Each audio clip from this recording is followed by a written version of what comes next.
सूर्योदय से पहले रामू अपने खेत की जुताई करता है।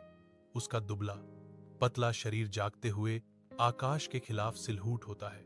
थकावट उसके चेहरे पर अंकित होती है। मिट्टी के हर फेर में रामू की आंखों में उम्मीद की एक चिंगारी चमकती है, क्योंकि वह बीज बोता है। उसकी मां आती है, चाय पेश करती है। विशाल खेतों में आराम और समर्थन का मौन वादा। मां, मुझे इस साल की फसल की चिंता है। मौसम का कोई ठिकाना नहीं है, रामू ने कहा। उसकी आवाज चिंता से भरी हुई थी। उसकी मां की आंखें पीढ़ियों के लचीलेपन को दर्शाती हैं। विश्वास रखो मेरे बेटे, तुम मेहनत करो और देवता प्रदान करेंगे।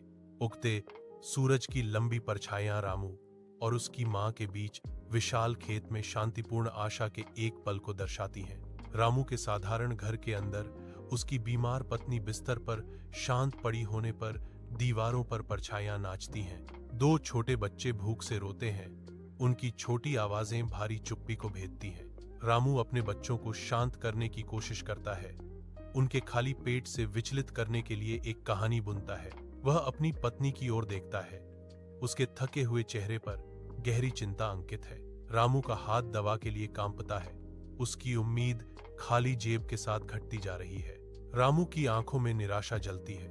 उनकी दुर्दशा के खिलाफ एक मूक चीख। सूर्य के नीचे सूखा हुआ गांवों का तालाब एकत्रित ग्रामीणों की निराशा को दर्शाता है। रामू फटी हुई धरती पर कदम रखता है। उसका दृढ़ संकल्प उसके आसपास की सूखापन के विपरीत है। रामू के संकल्प से प्रेरित होकर ग्रामीणों ने एकजुट होकर अपनी सामूहिक प्रयास से निराशा को आशा में बदल दिया। पानी चमकता है क्योंकि तालाब पुनर्जीवित होता है। गांव में खिलने वाली खुशी और नए जीवन को दर्शाता है।